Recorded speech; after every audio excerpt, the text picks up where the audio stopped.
ketogenic metabolic therapy will kill cancer cells and manage cancer cells without toxicity. An epidemic of obesity, type 2 diabetes, cardiovascular disease, and dementia. Cancer is not a genetic disease, then these toxic poisons and crazy way to treat people persist. Approximately 385,000 people are diagnosed in the UK every year.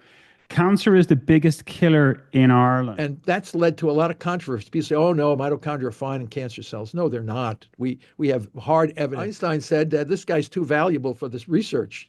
Why are we letting this guy be shot at by Russians when he could be in the labs in Berlin? Robert Kennedy Jr. apparently will be. He's right in the fact that chronic diseases are killing us. That's why water-only fasting. This is why our Paleolithic Ketosis. man. Yeah. Yeah, these guys were super healthy. They were just dying from injuries and infections. They weren't dying from chronic diseases. How would you starve cancer cells? What are we going to do? We got all these poor souls. 70 an hour in the United States are dying from cancer. Life, in principle, never ceases to hold a meaning for each and every person.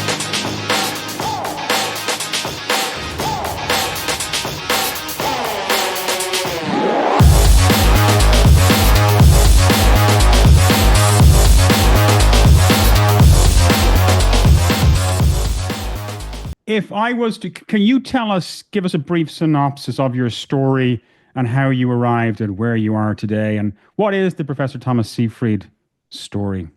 Well, the story is that I started biology and genetics at Illinois State University and the University of Illinois, doing genetic research, mammalian genetics, and biochemistry, ganglioside biochemistry. That we worked on diseases like Tay-Sachs disease, lipid storage diseases, and this kind of thing. And then when I went to Yale University for postdoctoral work, I continued to work on ganglioside biochemistry and epilepsy, because at that time, the Department of Neurology at Yale University in New Haven, Connecticut, was very big into epilepsy. That was their main theme. So I gradually started to map genes for epilepsy in mice, try to figure out what the genetic architecture was for causing various kinds of epileptic seizures, and dovetailing it together with biochemistry. I did write up a grant many years ago for ketogenic diet therapy for epilepsy, which is where it actually got started in 1921 with Wilder at the Mayo Clinic. But at the time, the people at Yale thought it was passé. They said, oh, forget about that. Ketogenic diets are no good. So I dropped it. But then when I came to Boston College in 1985, I brought my entire research program with me from Yale University, which was biochemistry, mouse genetics, and all this kind of stuff. And I had been looking at gangliosides biochemistry in tumors as well, because some of the molecules that we were looking at were supposedly involved in tumor genesis and this kind of stuff. But it was never anything to manage epilepsy. It was never anything to say we can make a huge difference in a clinic by looking at ganglioside composition in tumors. It was more just pure foundational biochemistry. Basic research, they call it, basic research. Whether it had any clinical application or not was not the prime focus of what we did. It was just to do good science, the highest qualitative and quantitative levels of precision that we were able to develop at that time. It wasn't until one of my PhD students, Mariana Tran, was invited to a meeting in the state of Washington, Seattle, on ketogenic diets for epilepsy, run by Jim Abrams, who started the Charlie Foundation, because his son Charlie had a near-death experience with epilepsy, and he wanted to, and then he went on a ketogenic diet organized by the folks at Johns Hopkins in Baltimore, and Mariana was all excited. And she came, she said, can I go? And I said, well, if you can get your way paid, I'm not going to pay any money for you to go and get a ketogenic diet thing, learn about that. So she got a travel grant from the organization, who came back. She was all bubbling about how powerful this ketogenic diet was. And Jim Abrams being connected with the movie industry, had done a movie with Meryl Streep on First Do No Harm, bringing a great deal of attention to ketogenic diet for epilepsy. So we had big programs here of mouse epilepsy, and we started to do calorie restriction and ketogenic diets for managing epileptic seizures. But at the same time, we had a parallel studies in cancer, where we were studying ganglioside biochemistry in tumors. But if you have two parallel studies, and then Dr. Mukherjee joined me in the year 1999 to study angiogenesis in cancer, which is the abnormal vascularization. And we found that calorie restriction could significantly reduce tumor angiogenesis. We also found that calorie restriction was the underlying mechanism for how ketogenic diets stopped epilepsy. So the two, then all of a sudden, these two fields merged together, the cancer and the diets. And then we realized, based on the work of Linda Nebling out of Case Western Reserve, where she took two little hopeless cases of high-grade gliomas. When I say hopeless, the field just gave them up. They had surgery, radiation, and chemo, and they were not responding. These little kids, these pediatric patients, and she, by the grace of God, was given the opportunity to treat them with a ketogenic diet based on Otto Warburg's work.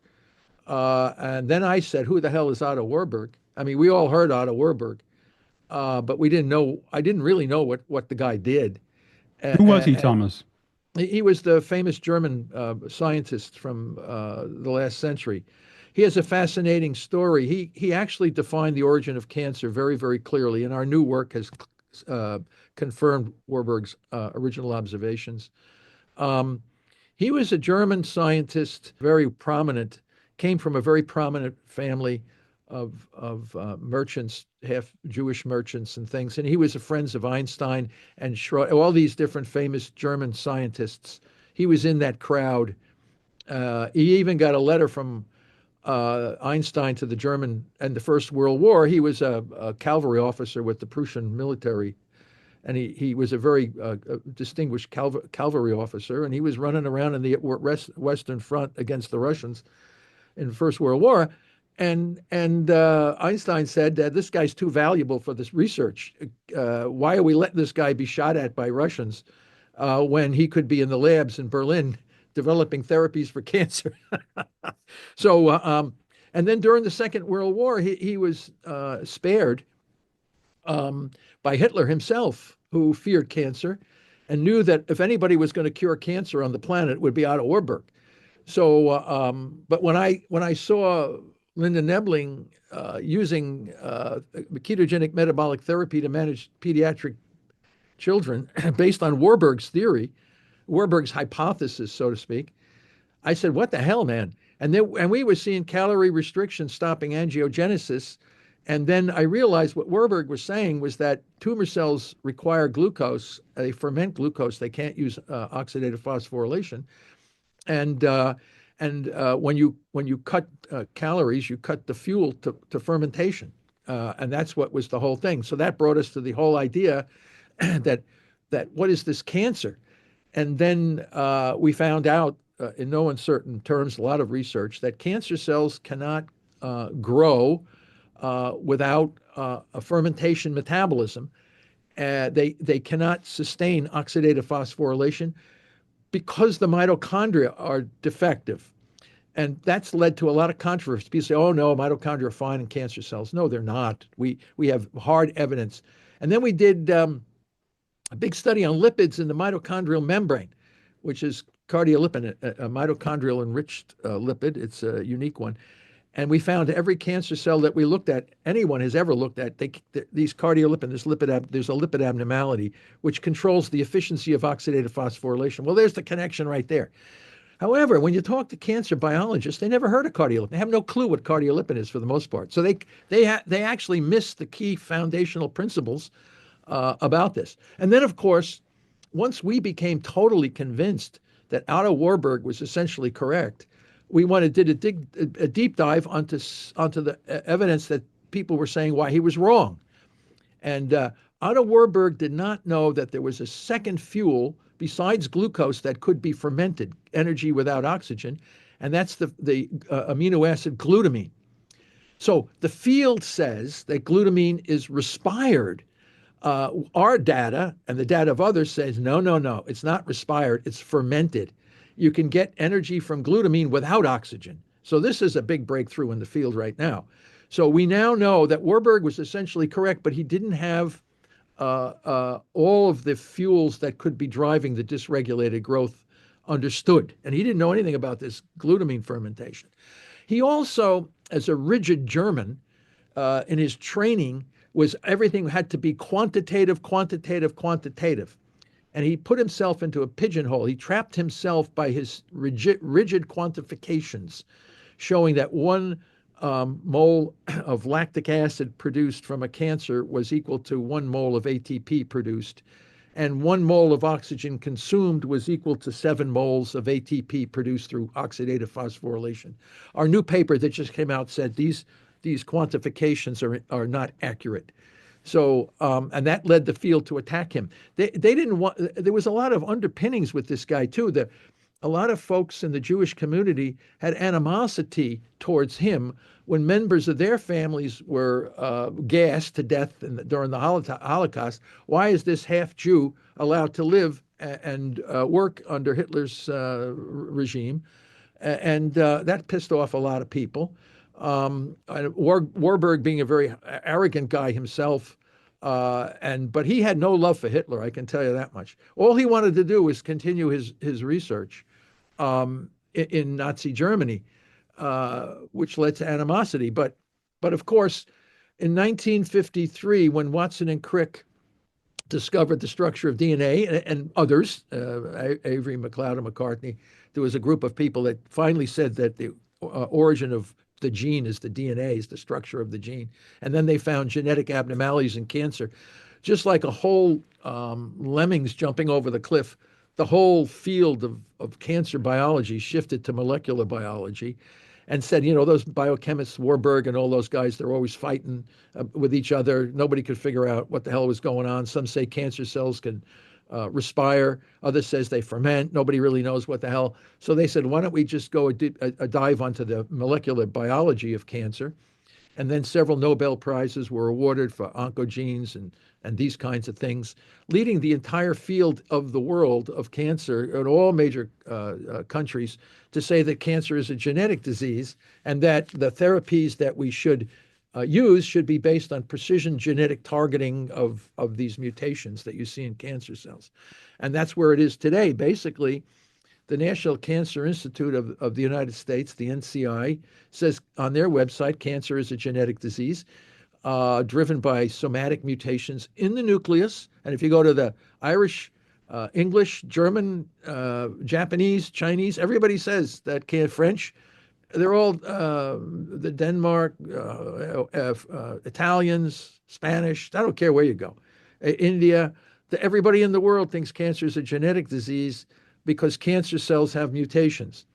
What we have said, and the way we all those mutations are there, we don't deny the mutations. We just said they come from a damage to the energy ability of the cell. The cell has to ferment. Its oxidative phosphorylation is defective, and the defective OXPHOS produces reactive oxygen species, ROS, that are carcinogenic and mutagenic. So the mutations that people focusing on, these giant genomic screens and these multi-billion-dollar genomic atlas productions, this is all downstream epiphenomena of the damage to respiration. So, we use terrible poisonous chemicals. Doxorubicin is one of them. Cisplatin is another one. And we used mutilating surgical mutilations. We use toxic radiation, horrific ways to treat cancer. But the promise of the genetic idea, the promise of the genome, the promise of precision medicine based on our understanding of the genetics was supposed to replace all of these crazy things that we do to people. But the problem now is that when we realize cancer is not a genetic disease, then these toxic poisons and crazy way to treat people persist, because the hope of putting billions of dollars into the genomic projects has never come to fruition. Yes, we can keep a few people alive. Yes, there are some tremendous success stories, but the majority of people are not helped. We're not curing cancer based on a genetic strategy for the majority of the population. And in the United States, I don't know what it is in Ireland, but in the United States, we have 1,700 people a day dying from cancer, which Mm. comes out to about 70 people per hour. And it's not getting better. And the only thing that dropped the rate of increase was the anti-smoking campaign, which is prevention. So there has been no major advance in dropping cancer death rates in 100 years. So what are we doing? I'll give you a couple So of an idea here of numbers. So approximately 42,000 people per year are diagnosed with cancer in Ireland. Skin cancer is most common. yeah, Approximately 385,000 people are diagnosed in the UK every year. Cancer is the biggest killer in Ireland. It accounts for 30% of all deaths every year. I think in the United States, heart disease is number one, right? So, and cancer yeah, is number yeah, two. But Ireland, yeah, cancer is number one. yeah. Well, in China, it's cancer is number one as well. When I went to Shanghai a few years ago, I was told by one of the groups there that they were losing 8,100 people a day in China were dying from cancer because their population is so huge, obviously. So, but clearly, cancer has replaced heart disease as the number one killer in China.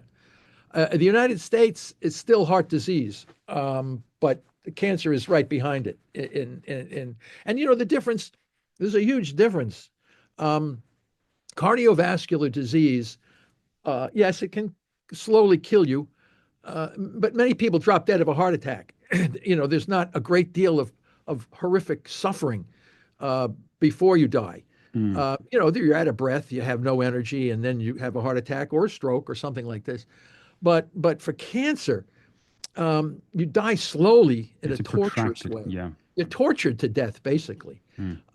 And everybody, you yourself have to deal with this, and the family members have to deal with this. Watching your loved one just be, you know, brutalized, surgically mutilated, poisoned, irradiated, just constantly battered, bashed, and there, by the grace of God, some people survive. I mean, it's unbelievable.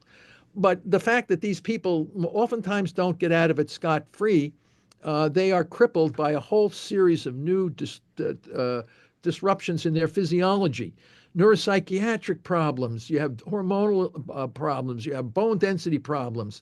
You have all kinds of other diseases or afflictions as the result from surviving horrific poisoning and radiation or immunotherapy. Some of these immunotherapies, they have a term called hyperprogressive disease, where the therapy kills you before the cancer does.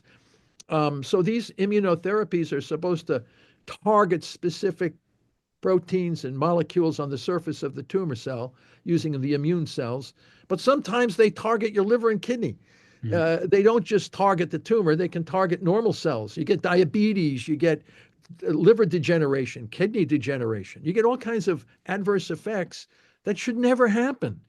You know, metabolic therapy, which we developed, ketogenic metabolic therapy, will kill cancer cells and manage cancer cells without toxicity. And that's the thing that makes it uniquely different. And then we blend some of the standards of care in with metabolic therapy to reduce levels of toxicity. And our goal is to keep people alive without toxicity and a higher quality of life for as long as we possibly can. Now, does it represent a cure or not? We have no clue. The goal is not to say, oh, we can cure cancer. The goal is to say we can manage cancer better than what's being currently done, letting people live longer with a higher quality of life. Whether or not they're cured, we don't know. And we won't know probably for another 10 or 20 years as more and more people are treated with metabolic therapy and live longer and die from at old age from something other than cancer. Then you'd know they were cured. But other than that, we can't know, nor can we know from traditional standards of care. You might say, oh, I've been free of cancer for 5 years, but in 6 years it comes back and kills me. So I don't know what to say about that either. I want to get into the current treatments for cancer as we have them today. But first, can I just ask you about how cancer research has evolved over the years and how the disease has evolved over the years? You've spoken about the Paleolithic diet, is it the ketogenic diet? That it's a completely different diet than we have today, and the theory that you've postulated and that you've spoken about at length is that our modern day diets, that cancer is essentially a disease of modernity and essentially of progress is what, when I listen to your work, when I read your work and listening to you. But what can you tell us about that? Yeah, well, cancer is a disease of food technology. It's not only that, it's our whole Western way of living. Our technologies have evolved so much faster than our biology. And, ancient Paleolithic man did not have to sit in traffic, getting all freaked out. He had a lot of exercise. He didn't have the convenience of sitting in front of a television. He didn't have the convenience of delicatessens and donut shops on every corner. Highly processed carbohydrates were not part of his diet. The issues that we are confronted with today are minimal exercise relative to the Paleolithic man, the presence of massive amounts of highly processed carbohydrates, processed foods with minimal natural nutrition. We are confronted with poor sleep. We are confronted with emotional stress. Yeah. We have all of these, and we have toxins in the environment. You put all that together, and you have not only an epidemic of cancer, you have an epidemic of obesity, type 2 diabetes, cardiovascular disease, and dementia. All of these are emerging diseases as a result of our rapid advance in varieties of technology, food technology, all the other parts of our Western advances in technology. So, think about it. We can fly from Boston to Dublin in what, 6 or 7 hours. Yeah. You know how long it would take to get across the ocean, and then you can go from Boston to California, in 6 hours. And a Paleolithic guy would have to walk for months to get to the exercise. Think about it. And he's killing and eating animals, and that, believe me, is not easy. We can take a shotgun and kill something, a duck, but you try to shoot a duck out of the air with a bow and arrow, it's not easy. He's also bipedal, right? So he's also constantly walking, constantly moving. Yes. Yes. Yeah, now, very, very different lifestyle. Oh, absolutely. And that man at that time, like 100,000 years ago, before the Neolithic period, before we started to cultivate grains and build civilization, that man is us today. His physiology and our physiology are essentially the same. What he died from was injuries and infections. He wasn't dying from diabetes and obesity and cancer. They didn't have that. And how do we know that? Because when we look at the tribes today that live according to their traditional ways, cancer is extremely rare. And that was shown by Albert Schweitzer. He was the one who went to Africa, looked at the Africans, and he was shocked that he studied like 10, 15,000 people. Nobody had cancer. They had other kinds of diseases, but they didn't have cancer. There was nobody that was obese. So you look at these things and you say to yourself, wow, where did we get all this cancer from? And there was a big study out of Wales the Welsh. In the 1800s, most people were dying from TB, some infections and things like this.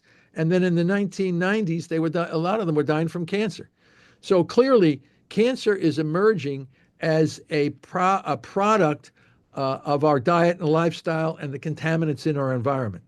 So, and what that does is it damages in a population of cells in a particular organ the ability of those cells to get energy through oxidative phosphorylation using oxygen, chronically damaging that, thereby allowing the cells to fall back on a fermentation metabolism, which is energy without oxygen.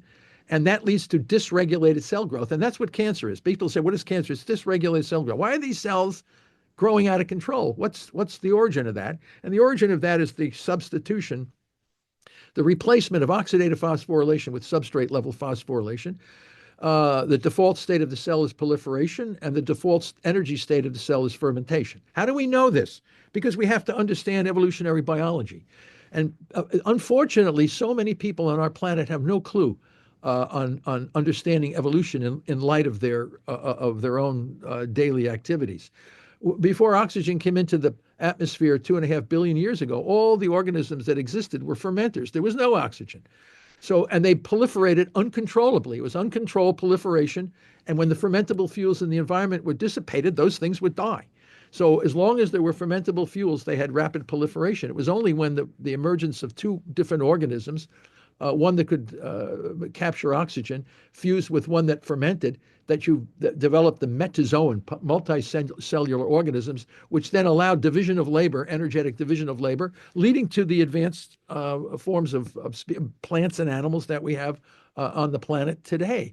But so what these cancer cells are essentially doing is simply falling back on these ancient pathways that were always there, but they're very minimal in most of our cells. Right now, we're using ancient pathways, as you and I are speaking, but they're minimal.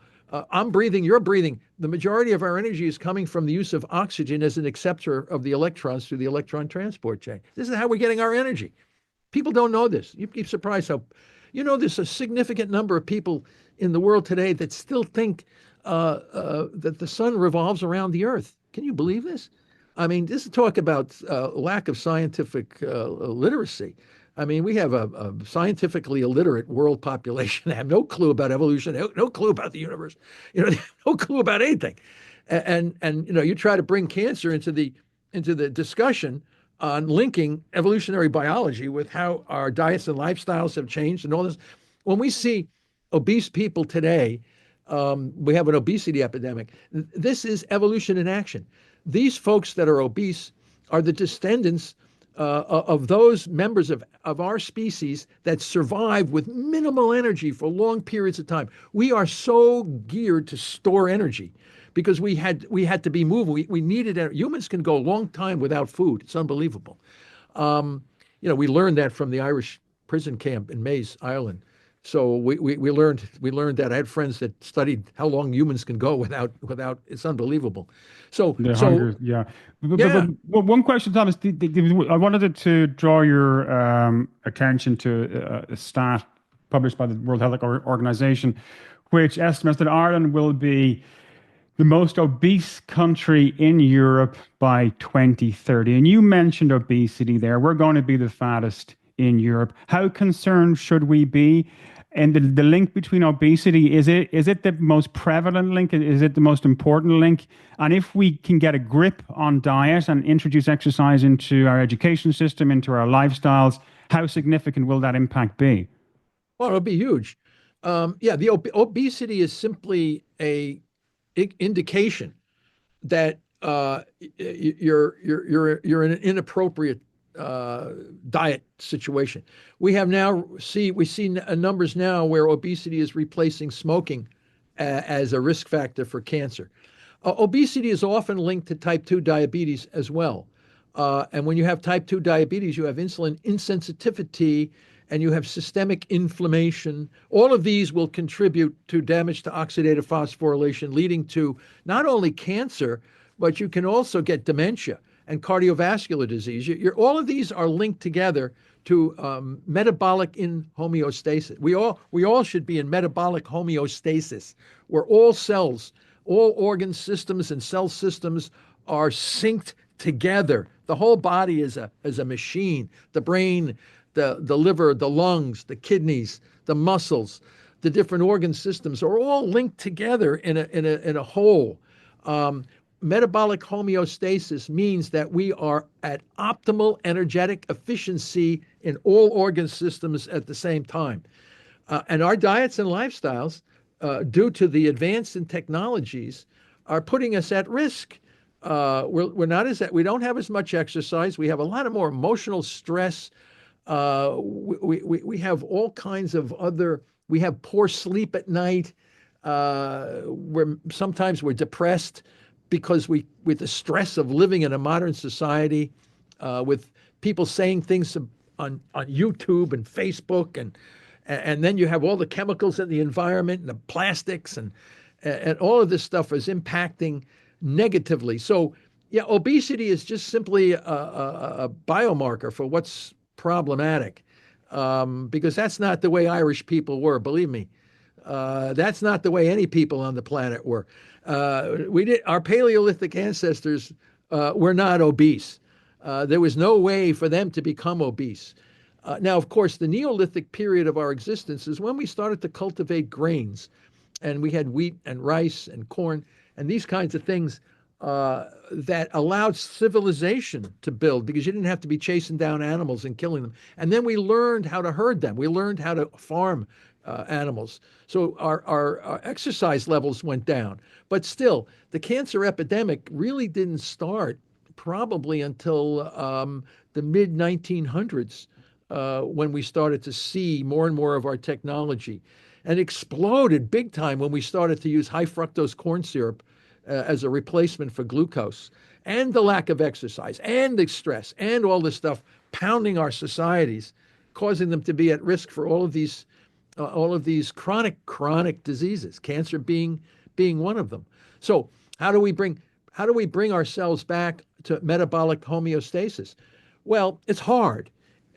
It's hard in an environment where we're constantly tempted by delicious foods and convenience of movement. We have beautiful vehicles. We have all kinds of mass transportation. We don't have to walk as far. We don't have to ride horses. We don't have to do any of this stuff. So we're putting ourselves at risk. But I think once people know then they can make choices. They can do a lot of things, but it's hard. I have to be honest, it's not easy. Well, it is hard because regulation, we can talk about regulation and legislation that could be adopted or enforced. I know standards in the European Union are something that we're very cognizant of over here. I don't know what it's like in the United States. My guess is it's probably slightly different. But before we go there, I just wanted to highlight another statistic that you posted recently on, it was either on your website or perhaps your Instagram page. You referenced the fact that 2024 would be the first year where cancer diagnoses exceed 2 million in the US for a single calendar year, which begs the question, is that related to improvement in diagnostic capabilities, or is it that cancer itself is growing and metastasizing, if you like? Well, I think it's probably a combination of both. What you said. I get those numbers from the American Cancer Society. They publish these data every year. Siegel, I think, is the first author on those papers. Every year they come out at the beginning of the year. Okay, so they project in 2024, I think it was like 1.8 million new cases. I can't remember the exact number, but they have it all published. And it's a combination of better diagnosis, and also they're diagnosing a lot of what we call stage 0 cancers. Can you believe this? And this is a primitive thing. What kind of cancer do you have? Oh, I have stage 1, 2, 3, and 4. It hasn't changed for decades, right? What does that mean? Stage 4, stage 3, all this kind. Oh, it's the way cells look under the microscope. So the pathologist looks and he sees a lot of cells piled on top of each other with a lot of blood vessels. Oh, that's a stage 4. Where you see other cells, there's a few dysmorphic cells there. That's a stage 2, 1 or 2. But now they get stage 0, where they have some disturbance in the microenvironment, but it's really not clear whether this is cancer or not cancer. So they do an aggressive treatment potentially on that. And they say, we cleared all the people we cured. Well, a lot of those people never had cancer in the first place. So, and then see how many advanced metastatic cancers you cure. And we haven't made 0 advance in that area. So once the cancer starts to metastasize, and that's the other thing. We've discovered here that we know what the metastatic cancer cell is, regardless of whether it's a brain, lung, colon, bladder. They're macrophages. They're corrupted macrophages, part of our own immune system, actually. And they're heavily dependent on glutamine. And that's why we know how to kill metastatic cancer, by targeting simultaneously glucose and glutamine while transitioning the whole body to ketones. So that's the way we manage cancer. And then we come in strategically with drugs, what they call repurposed drugs or non-patentable drugs at this point. And as long as they're used together with the glucose chokehold, you can polish off these metastatic cancer cells without toxicity. It really works well. The problem is many cancer people come to try to do metabolic therapy after they've been brutalized by radiation and chemo, and their whole now physiology, they're already at a homeostatic balance as the result of being poisoned and irradiated or surgically mutilated or whatever else they do to these poor people. So how And it's would you hard. integrate, sorry, how would you integrate metabolic therapy, align it with our immunotherapy, radiation, and chemotherapy? Is that Yeah. possible? Yeah, sure, it's possible. The problem is, as I tell many people on these podcasts, that we already have all of the tools and drugs and procedures needed to manage cancer effectively with minimal toxicity. It's just that we're not using it in the right way. So everybody feels that you have to use the highest dose that you can possibly use in radiation or chemo, not to kill the patient. Well, that's absurd. But when the patient is in a state of metabolic homeostasis, if I put it that way, nutritional ketosis, the cancer cells are all already under significant metabolic stress, and doesn't take much more to push them over the brink of viability. So you can come in with radiation, chemo, and all the things we're currently using.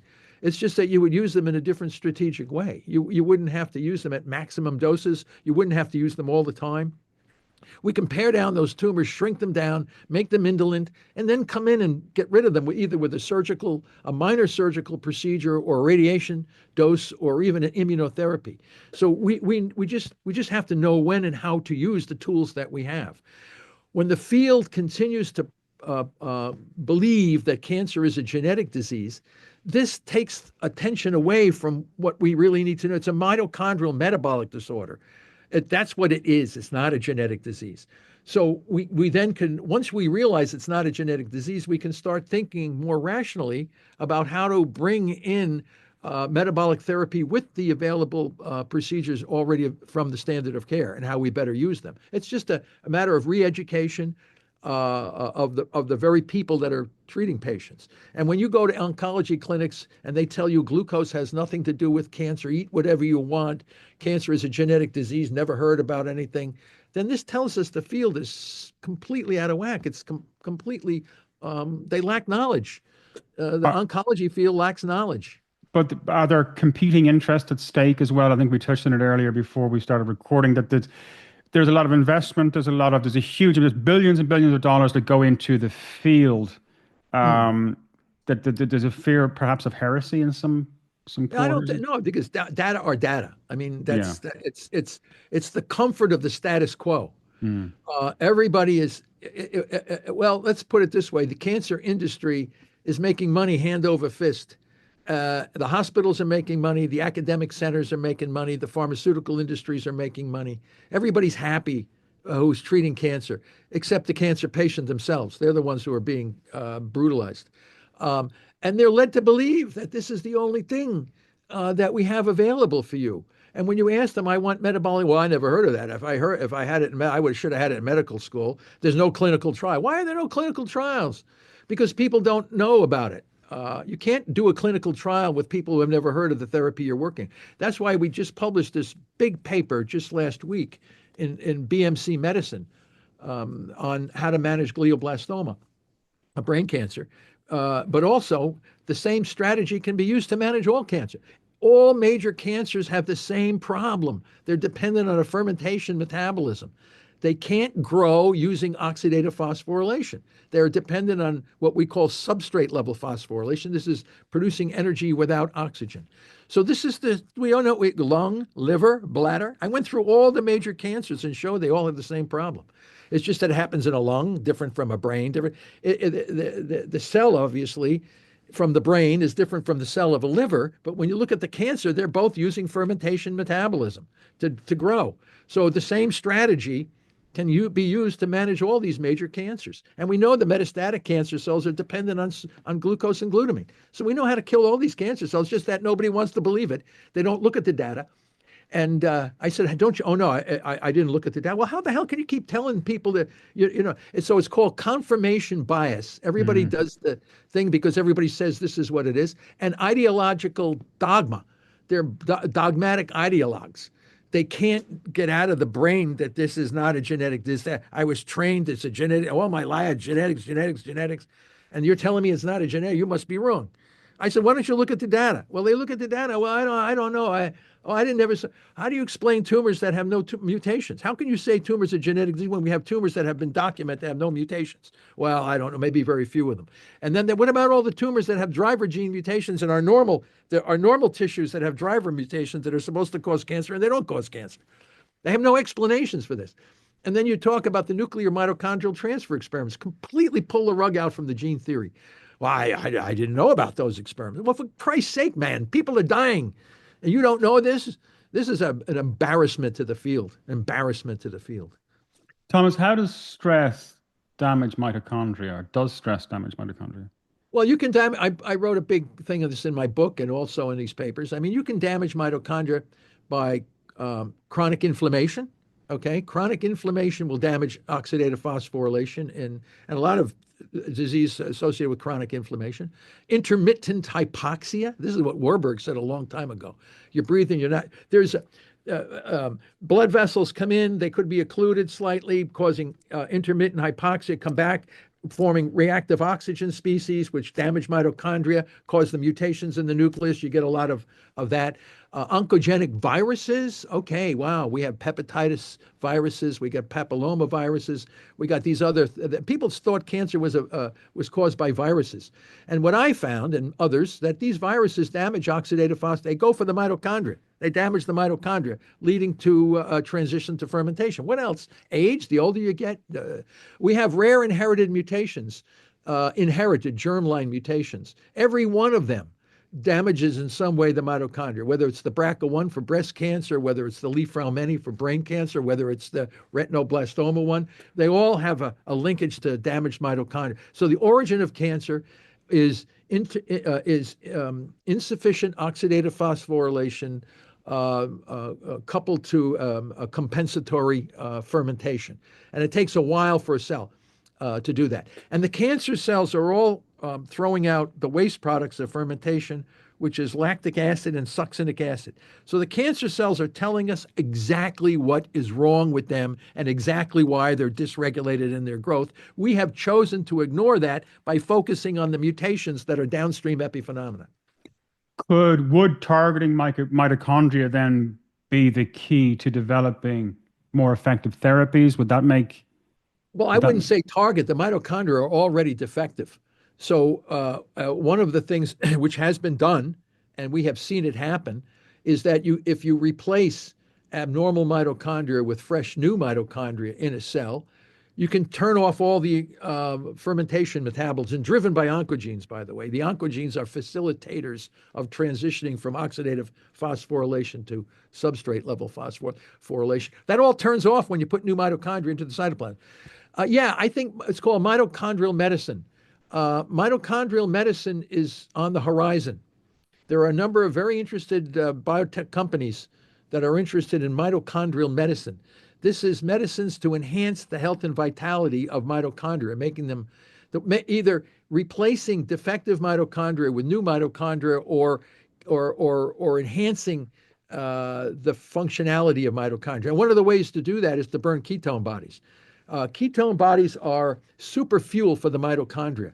They reduce oxidative stress and they increase the ability of that organelle to produce clean energy. So that's why water-only fasting. This is why our Paleolithic man. Yeah, these guys were super healthy. They were just dying from injuries and infections. They weren't dying from chronic diseases. There was no chronic disease back in those days. You know, if you live long enough, maybe you could get some arthritis and some nutritional imbalances and things like this. But the most cause of death for Paleolithic man and animals in the wild, by the way, is injury and infections. So not chronic diseases. If you can keep your mitochondria healthy, you will avoid many, many chronic diseases. And ultimately, damage to mitochondria leads to entropy, which is the second law of thermodynamics, which is disorder. So mitochondria health keeps entropy at bay, delays the second law of thermodynamics. We're all going to die. We're not going to live forever. But how do we die? We die from energy failure. In most cases, if you die naturally, that is, if you don't have a heart attack or die from cancer or some of these other catastrophic problems, we die from lack of energy. All of our mitochondria together in the body go lights out, and you just die naturally from energy failure. So that's what kills you. And ketosis, Thomas, you've spoken about this before. How would you get your body into, what would you recommend doing? How often would you recommend doing? What's your thoughts on ketosis as a strategy? Yeah, well, ketosis obviously will keep you healthy. We have, and our Paleolithic man was always in a state of ketosis because of their exercise and their intermittent fasting and no access to highly processed carbohydrate foods on a regular basis. Let's put it that way. Well, we developed here at Boston College the glucose ketone index calculator, the GKI, which is the ratio of glucose to ketones in the blood in millimolar. So, and the Keto Mojo meter is available through Amazon. People can buy these meters to let them to know when they're in nutritional ketosis. Brilliant. And we define, and I built it for the cancer patients. My students and I built it for the cancer patients because the cancer patient needs to get into nutritional ketosis in order to kill the tumor cells or make the tumor less aggressive, more indolent. But I see now on the web, there's whole groups of young folks, maybe like yourself and others, that just want to know that they're in nutritional ketosis. And a lot of these guys are health gurus. They're all running around, lifting weights, doing this and doing that, biking and everything. And they're saying, look at my GKI, look at how low I'm in 2.0, man. I feel like a million bucks. Well, all you are is you're basically back in the Paleolithic period. You're feeling like Paleolithic man. And if you can avoid infections, listen, Paleolithic man did not have orthopedic surgeons fixing his broken bones, bad hips. He also died very young, Thomas, as well, didn't he? I mean, yeah, well, they died from infections and injury. I mean, you try to kill a wild bull and you get gored. I mean, you're not gonna, and you have a couple of broken bones. All of a sudden, you can't keep up with the tribe. You're gonna be what you're dying from, man. You can't keep up. So, you got infection. Okay, you get some sort of staph and strep. You didn't have any antibiotics, and thereby you had to base on your own immune system to survive if your immune system was strong enough. But these guys were dying from infections and injuries. Today, we have antibiotics and we have orthopedic surgeons. So we don't die from injuries and infection as much as Paleolithic man. But now we're dying from cancer and heart disease, and cardiovascular disease, all these other diseases that Paleolithic man never had to deal with. So it's just a shift. Would I be right in saying, you can correct me if I'm wrong here, but ketosis would that starve cancer cells? How would you starve cancer cells? Well, I know cancer, as I said, we and others have shown clearly that they can't grow without fermentation. And the two fuels that are the fuels that drive fermentation are glucose and glutamine. Ketone bodies and fatty acids cannot be fermented, so they become non-fuels for cancer. And there's so many reports there saying, oh no, cancer cells can burn fatty acids. No, they can't. We have a beautiful paper showing they can't burn fatty acids. Now, what people make mistakes on is they say, oh, I have cancer cells and I throw in fatty acids and they grow faster. And that's because you also have glucose and glutamine in the environment, and fatty acids make the tumor cells use glucose and glutamine better. So it's not the fatty acids that are being used as a fuel. The fatty acids are making your fermentable fuels better used by the tumor cells. But when we transition the body away from glucose and glutamine and elevate ketone bodies, the normal cells of our body that are not cancerous get very healthy by burning ketones and fatty acids, whereas the tumor cells they can't switch. They're inflexible. There's no other fuels. And people say, how do you know that? Well, I'll tell you how I know it. I interrogated the damn tumor cells, and here's what you do. You want to know what they need? You take tumor cells, I don't care where they're from, breast, colon, you grow them in saline, which is a salt solution. There's no fuel in there. And then you take your stopwatch or your computer, your cell phone, and figure out how long it takes them to die. They die. There's no fuel. They're going to die. All right? So then you add one amino acid, all 20 by themselves, just add singular fuels back to this depleted condition. And all of a sudden, you add glutamine. Boom, these damn tumor cells all of a sudden become alive again. Wow, that tells me glutamine is keeping them alive. What about sugar? Oh yeah, glucose. Boom, you put glucose and glutamine together, these things skyrocket in their dysregulated growth. So sugar is a superfood for Yeah, the cancer. sugar, yeah, because the carbons from sugar allow the cells to build lipids and nucleic acids and proteins. And the carbons and nitrogen from glutamine allow them to build DNA and RNA and gives us the energy. Those two fuels together are driving the dysregulated growth. Now and people say, oh yeah, but can they use a little asparagine? They can use a little glutamine. Yes, they can. The problem it's a logistics situation. There's simply not enough of the other fuels in the microenvironment to replace glucose and glutamine. So yes, the cancer cell will gobble up anything there, but then when it's gone, it's gone. So, but the two fuels that are there always in abundance is glucose and glutamine. So when you go to the oncologist and they give you poisonous chemicals and radiation, it sends blood sugar through the roof. Blood sugar goes through the roof with these toxic chemicals that were given to these people. What are we doing? They have no clue that you're trying to kill the tumor cell on one hand and feeding it on the other hand.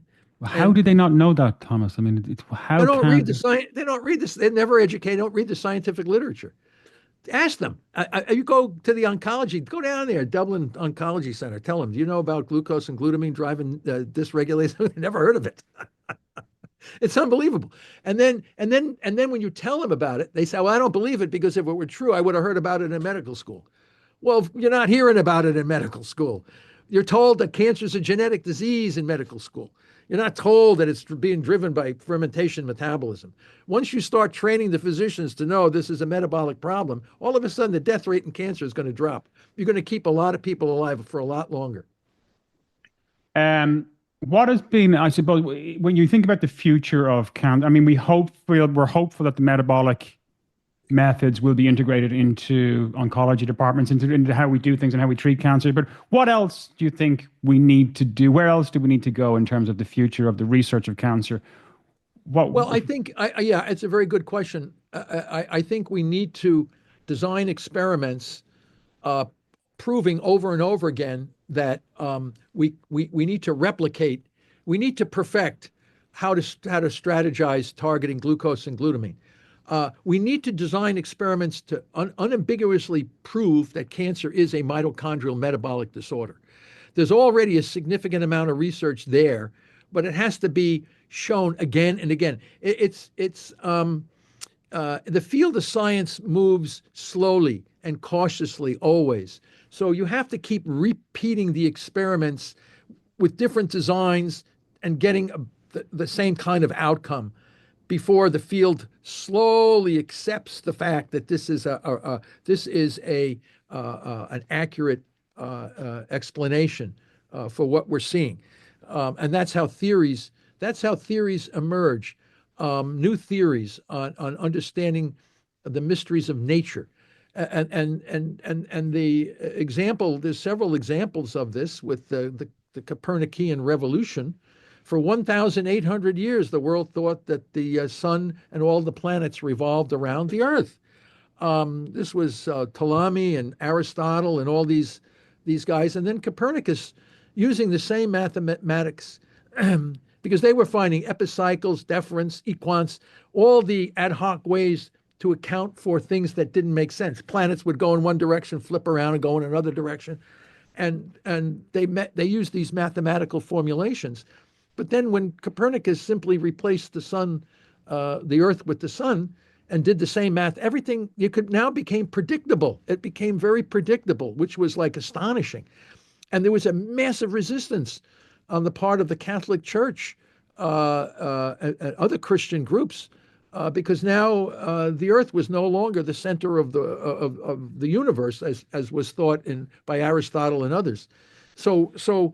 And then Kepler showed that there was these were elliptical circles. They weren't just regular circles. They were ellipses, that the way these planets moved around the sun, including the Earth. And then Galileo used the telescope to absolutely show moons on Jupiter and show that it all supported what Copernicus was saying.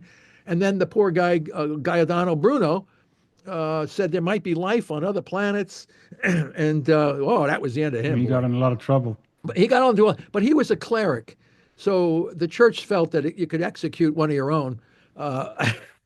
Galileo and Copernicus were not clerics. But Copernicus released his great work, The Revolutions, on his deathbed. So he never lived to see the repercussions. But Kepler jumped on this real quick, and Galileo did.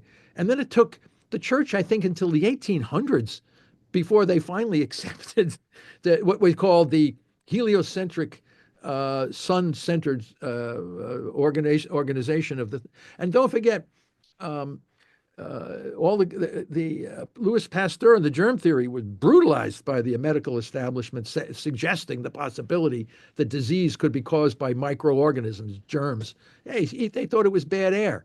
He was brutalized. So the system does not accept radical change readily. And Darwin's theory of evolution, which people need to know to understand all of these different diseases, is still under attack by people who lack knowledge. History is littered with stories of heretics and people who dare to challenge the accepted thinking, the orthodoxy, if you like. Speaking of accepted thinking, if you were advising Joe Biden, if Joe Biden rang you up one day and he said, Thomas, come over here to Washington, D.C., I want you to fix the cancer research industry in this country, what would be the first thing you would do? Well, we would do several things, and I don't think it's Biden. He's going to be out. His poor son Beau Biden died of a glioblastoma. So did John McCain from Arizona. So did Ted Kennedy from Massachusetts. They all went to the Mayo Clinic, and they were all treated with radiation and chemo, and they all died. And we published a big paper showing exactly how those treatments actually contribute to the rapid recurrence and death of the patient. Yet, even with all the evidence that I presented over and over and over again, they still do the same stupid thing to these poor patients. So, when you're rich and you have a lot of money, you go to the top medical schools thinking they know what they're doing. And we have 1,700 people a day dying from cancer. Obviously, somebody doesn't know what the hell they're doing. So how do you change the system? You change the system by letting people know that cancer is a mitochondrial metabolic disease. You either get on board or get the hell out of the way, because that's the way it's going to be in the future. So you design experiments to completely drive your face again and again into this thing that's a metabolic disease. And once you realize that, then you're going to start developing therapies and strategies that are actually going to work and help people. Right now, we're not doing that because they think it's a genetic disease. Get over it, man. It's not a genetic disease. So they're going to have to swallow pride. They're going to have to swallow a lot of their I don't care. Because what are we going to do? We got all these poor souls. 70 an hour in the United States are dying from cancer. This is going to continue until you realize that it's something different. So the way you change the National Cancer Institute is you make sure that they know this is a mitochondrial metabolic disease. Let's get on board with this. Let's do more experiments. Let's test these theories. Because once the theory is adapted, then you're going to drop the death rate. Right now, the theory is not accepted. So you have to wait for it to be accepted, and you have to have as much data, choke on the data. There's so much data to support what I'm saying. And last question, Thomas, are you hopeful with the new administration? Robert Kennedy Jr. apparently will be part of the administration in some capacity, looking at the health. Yeah, well, I think that's a good step. I know he's been ridiculed for some of his positions on vaccinations. He's certainly not an orthodox thinker. Yeah. Well, but he's right in the fact that chronic diseases are killing us, and there's no question about it. If his ideas can be implemented, and we can reduce chronic diseases, this is a major advance. But that reduction of chronic diseases has to come with the education of the people, knowing why they're under these chronic diseases. They have to know about metabolic homeostasis. They need to know what I just said. They need to know that their mitochondria must be kept in a healthy way. They use glucose ketone index calculators, GKI values. They can put themselves back and they can take charge of their own destiny. Right now, they don't know what to do or how to do it because of misinformation they're given and the temptations of our society. I'm not telling anybody they shouldn't eat pastries and jelly donuts, drink soda and eat pizzas. No, we love that stuff. I love that stuff. It's just that you got to know that you can't do it all the time. It's going to put you at risk for chronic diseases. You really have to know, a person has to know and have some level of personal discipline, which seems to be in short supply in most populations on the planet. But these are the things. It's knowledge. It's education and knowledge, and the misinformation that comes about that we already have to wade through, the crazy things that people say. They have no credentials. They just make this stuff up. You got to let people know. Use your glucose. Listen, I don't care what anybody says. You got a GKI of 2.0 below. You're in metabolic homeostasis. I don't care what anybody says. Oh, can I eat this? Can I eat that? I have no clue. Eat it and see what it does to your GKI. If it mixes it, then don't eat that, right? You'll know. Everybody will come to know using their own physiology to know where they need to be. When you're diagnosed with diabetes, you can cure diabetes. You can either take the drugs that everybody's dancing around about, or you can go out, get a low GKI and keep a low GKI for several months, and all of a sudden your body will heal itself. The human body is an unbelievable machine. We have all the healing capacity in our bodies. Problem is we don't allow our bodies to heal themselves. We're constantly abusing ourselves. So intermittent fasting, a lot of exercise. And I know that's hard. People sitting in traffic, they come home, the kids are screaming, oh, they want something to eat. Oh, I got to run around. What's this highly processed crap? It's easy, put it in a microwave, you can eat it. This is not natural. So, but once you know, then you can make adjustments to your diet and lifestyle. But right now, we're all headed in a bad. And if Kennedy can turn that ship around, or at least slow it down, then he's done a major service to the health of not only the United States but the world. And what does the future hold for Professor Thomas Seyfried? Well, listen, we're doing research as we speak. I've got a whole bunch of undergraduates and professional scientists next door. And as I said, we're driving based on philanthropy. The more money we get from philanthropy, the faster we're going to be able to get this stuff into mainstream. Because we do all the preclinical studies here to let physicians know what works and what doesn't work. And then we perfect it for the physicians so that they can translate it directly into the clinic. That's the way it works. And we're one of the few groups on the planet that actually do this, where we are actually doing it first, implementing it second. Everybody says, oh, translational. We use all natural cancers. We don't use these genetically engineered things that don't represent the real world. We do the real world types cancers, and then we put them on cancer patients, and we start to see incredible. I can't even. So where's your clinical trials? Well, we're publishing them. We're not publishing trials. We're doing small groups, what we call case reports. We can't go into this like a bull in a china shop. You got to have the right kind of patient doing the right kind of thing, following the directions. And once you have it all worked out, then you can mass produce it like anything. So, but you got to work out all the details, dosage, timing, and scheduling. We don't want to hurt anybody under any conditions. We want those tumors to shrink while the person is getting healthier and healthier and healthier, while the tumor is getting weaker and weaker and weaker. Eventually, it'll be eliminated. And we have to know how to put all these parts together to get it to be optimal. So you can't go in and say, let me treat 10,000 people with metabolic therapy by a bunch of people who have no clue what to do or how to do it, people that don't even understand, they're non-compliant.